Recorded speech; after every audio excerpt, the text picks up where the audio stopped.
Hello science fans! Alam niyo ba na bago pa nabuo ang Earth, bago pa nabuo ang araw, merong isang bagay na lumilibot sa kalawakan. At ngayon, matapos ang bilyon-bilyong taong paggagala, pumasok na ito sa ating solar system. Ito ang 3I Atlas at kakaiba ito sa mga bagay na pangkalawakan na nakita na natin before. Hindi ito satellite, hindi rin siya asteroid. Isa itong totoong comet na nabuo sa kapaligiran ng ibang bituin. At ngayon, papasok siya sa ating pangkalawakang barangay ng isang beses lamang. Ang 3I Atlas ay pangatlo lamang na kumpirmadong interstellar object na dadaan sa ating galaxy. At siya ay nasa isang hyperbolic na path, meaning hindi siya iikot sa araw natin. Pag alis nito, wala nang second visit. Pero bakit siya nandito? Paano natin nalaman na galing siya sa labas ng ating solar system? At ano ang pwede niyang ituro sa atin tungkol sa ating universe?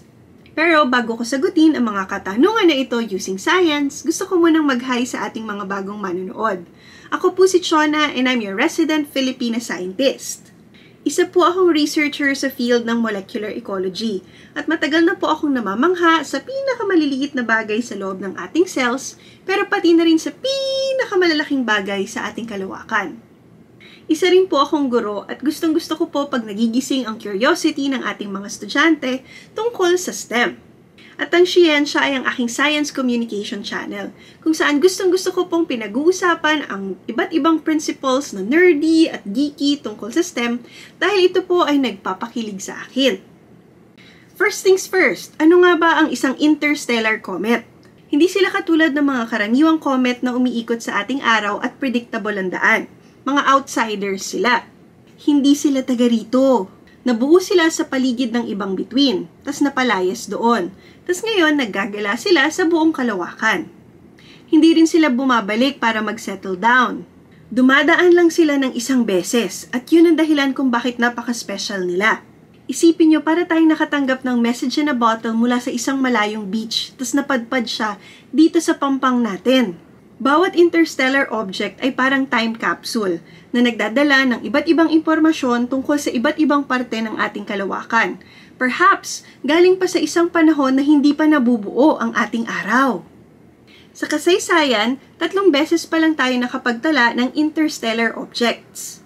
Ang una ay ang I-1 Oumuamua noong 2017. Na-discover siya noong October 19, 2017 gamit ang Pan-STARRS-1 telescope sa Hawaii.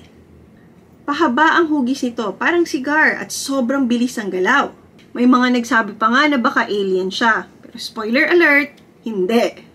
Karamihan ng scientists ay naniniwala na isa itong interstellar object na pinaalis sa kanyang pinanggalingan at nagta-travel na sa paligid ng ating galaxy for millions of years.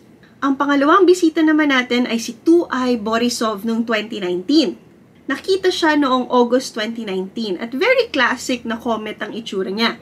May buntot at icy vapor. Natuklasan na mataas ang content niya ng carbon monoxide at icy water. Kaya ibig sabihin na buo siya sa isang napakalamig na parte ng ating kalawakan. At ang pinakabago na nga ay si 3I Atlas na na-discover ngayong 2025. Na-discover siya noong July 2025 at meron siyang speed na 60 kilometers per second. Napakalaki nito at napakaliwanag, kaya posibleng mas matanda pa siya sa ilang bituin na nasa Milky Way. So, anong special kay 3I Atlas? Nakita siya ng isang telescope sa Chile noong July 1, 2025. Sa laki, bilis at landas nito, medyo sigurado na ang ating mga scientists na galing ito sa labas ng ating solar system. Dadaan ito malapit sa orbit ng Mars, tapos lalabas na ulit sa kadiliman ng space, tapos hindi na siya babalik. Isa sa mga dahilan kung bakit siya special ay ang laki nito. 15 miles ang kanyang haba, kasing laki ng Manhattan. Sobrang tanda na rin ito, 11 billion years old na siya, mas matanda pa sa planeta natin. Aktibo din siya kasi maliwanag ang kanyang coma.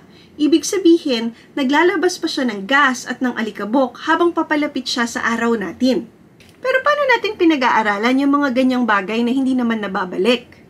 Siyempre, kailangan natin ng timing. Ang sinusubaybayan ng mga astronomers ay ang kanyang liwanag, ang kanyang landas, ang paggalaw ng kanyang buntot, at pati na rin yung spectral data para malaman ang kanyang chemical composition. Meron ding ilan na sumusubok na i-trace pabalik kung saang solar system na siya nanggaling. Bakit siya dumadalaw sa atin? Isipin niyo na lang na ang ating solar system ay parang dance floor.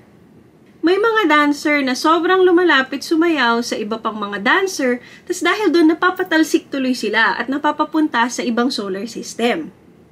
Ganon din ang mga interstellar comets. Natatapon sila palabas ng mga pinanggalingan nilang solar system dahil pwedeng may mga nakaharang na malalaking planeta o kaya may nadadaanan silang mga bituin na nakakasira sa kanilang dinadaanan. Wala silang plano o destinasyon. Physics lang talaga at konting cosmic chaos. Dapat ba tayong mag-alala dahil malapit na siya? Hindi. Ang mga bagay na to ay dumadaan ng sobrang bilis at matalim ang kanilang anggulo, kaya hindi rin sila masyadong nagtatagal. Ligtas na ligtas tayo. Ano naman ang maituturo nila sa atin? Para silang cosmic postcard mula sa ibang lugar at sa ibang panahon. Nagbibigay sila ng clues tungkol sa early universe. Pinapakita nila ang posibleng snapshot ng alien chemistry. Nagbibigay din sila ng idea kung paano nabubuo ang mga planeta sa iba't ibang parte ng ating galaxy. Siyempre, baka pwede rin silang magbigay ng clues kung paano nga ba nagsimula ang buhay. Pero alam nyo kung paano pa mas mapapabilis ang pagkaalam at pag-explore natin sa kalawakan? Kung paparamihin pa natin ang dami ng kababaihan sa STEM. Ngayong taon, gusto po naming suportahan ang mas marami pang grupo ng thesis students na may kasamang babae through the Scientia Thesis Grant 2025. Pero kailangan namin ng tulong nyo. In-extend po namin ang fundraising hanggang September 2025. Bawat donasyon po ay nagpapalapit sa ating hangarin na mas marami pang babae ang sumama sa ating STEM community dito sa Pilipinas. Pwede po kayong mag-donate using GCash or BDO. Ang information po ay makikita sa screen o kaya sa description ng video na ito.